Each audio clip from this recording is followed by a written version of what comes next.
saya Nim Martono Dianto, NIM 46 2018 014. Di sini saya akan melakukan tindakan praktikum emergency nursing yang dimana ada tindakan airway, breathing, dan juga circulation.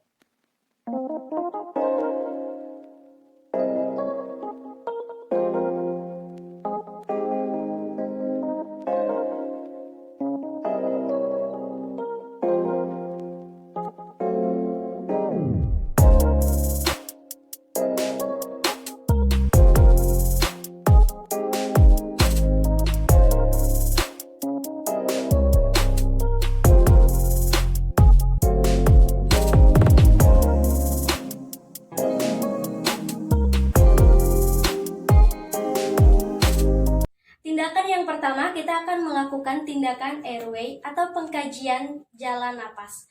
Tujuannya untuk menjaga kepatenan jalan napas. Ada dua hal untuk memposisikan pasien untuk menjaga kepatenan jalan nafasnya. Yang pertama ialah head, tail, and chip. Diposisikan kepala ke angkat, dagu ke atas, jalan napas menjadi lebih paten.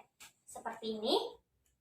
Dan yang kedua, bila pada leher terjadi cedera servikal, maka kita dapat melakukan gel thrust pada bagian dagu. Pastikan jangan menarik dagu ke atas agar tidak melukai cedera yang sudah ada pada leher.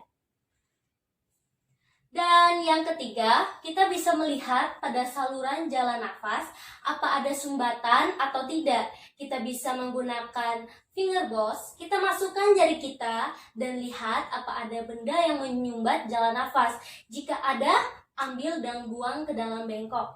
Jika sumbatan berupa cairan, kita bisa menggunakan suction. Suction membutuhkan monitor, pastikan monitor hidup. Tabung suction terisi dengan aquades. Konsepnya adalah steril.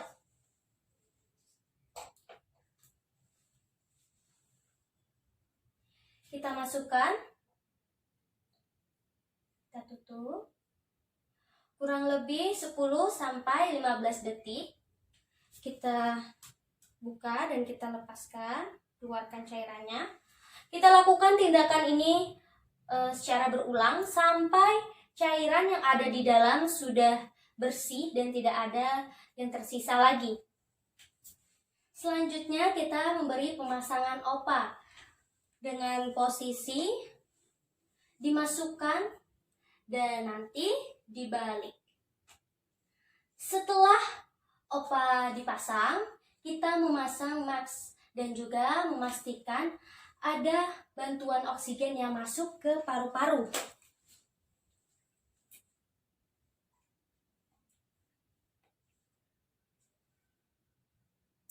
Dan kita berikan oksigen 3 kali per menit. 30 kali per menit. Setelah itu kita bisa melakukan pengecekan saturasi oksigen dengan menggunakan oximetry.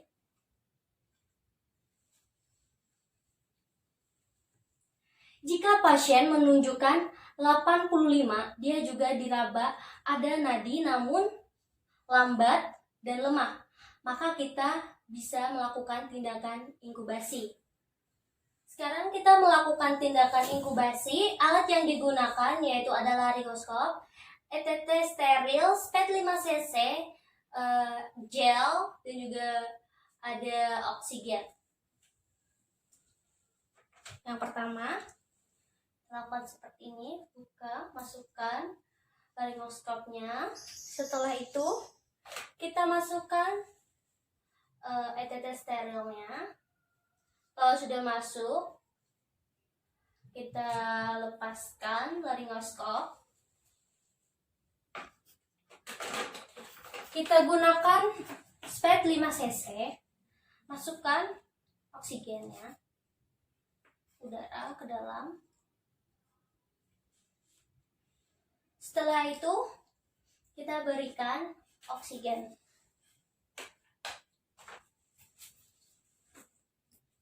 Jika sudah diberikan oksigen, jangan lupa untuk melakukan fiksasi.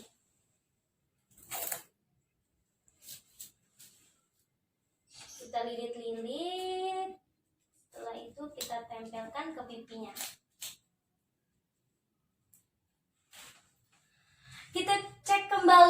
saturasi oksigen dengan menggunakan oximetry yang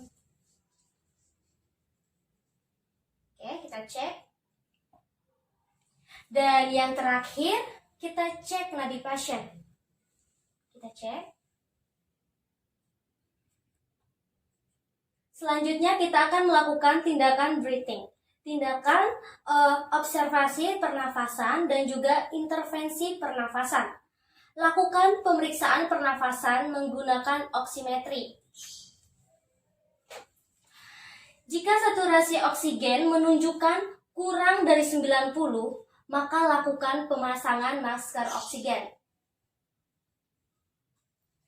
Setelah itu, lakukan evaluasi dengan menggunakan teknik inspeksi, auskultasi, palpasi, dan juga perkusi. Yang pertama, kita lihat apakah ada pergerakan pada dadanya. Selanjutnya, lakukan auskultasi.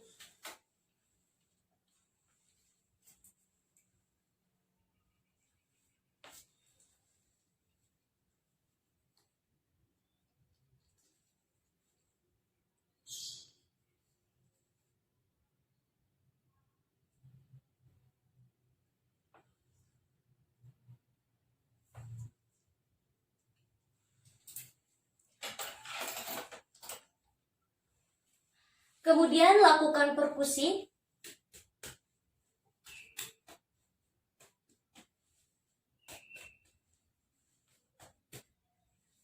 Dan juga palpasi.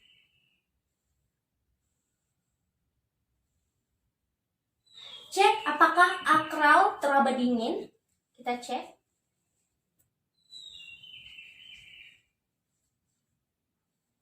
Cek juga kapilari apakah kurang dari 2 detik atau lebih. Kita pencet seperti ini jempolnya, tangannya. Oke. Jika ditemukan tanda-tanda tension pneumothorax, maka selanjutnya akan dilakukan tindakan needle conversion dan pemasangan kasa 3 sisi. Selanjutnya, lakukan reevaluasi lagi. Sekarang kita lanjut pada sirkulasi, yaitu tindakan pengkajian awal pada sirkulasi yang bertujuan untuk mengetahui resiko shock dan juga pendarahan. Yang pertama, pengkajian awal dilihat dari 2 hal. Pertama, lihat apa ada tanda pendarahan, dan yang kedua, tanda-tanda shock. Tanda-tanda pendarahan dapat dilihat, pertama, tekanan darah, dan yang kedua, respirasi. Apakah pasien bernafas?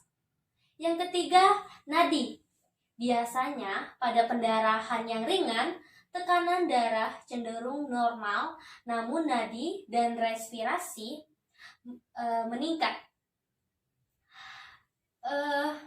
Nadi lebih dari 100 kali per menit, sedangkan respirasi 20-30 kali per menit. Jika pendarahannya sedang sampai berat, maka tekanan darah cenderung menurun, namun nadi dan respirasi terus meningkat. Selanjutnya, kita mengecek tanda shock pada pasien. Tanda-tanda shock yang dapat dilihat dari wajah pasien biasanya pucat, dan yang kedua, lihat di kuku pasien.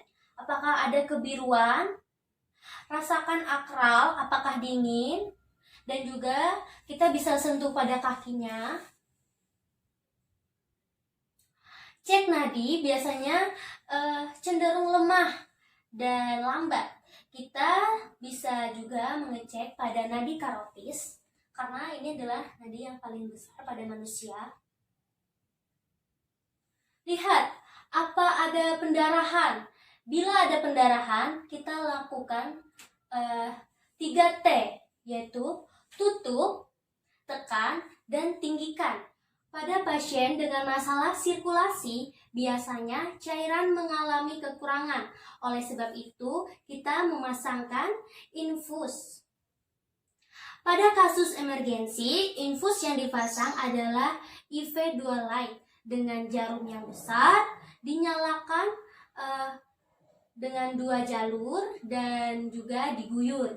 Gunakan cairan kristaloid 37-40 derajat Celcius. Fungsinya untuk mempertahankan cairan tubuh, bila itu kurang baru berikan transfusi darah.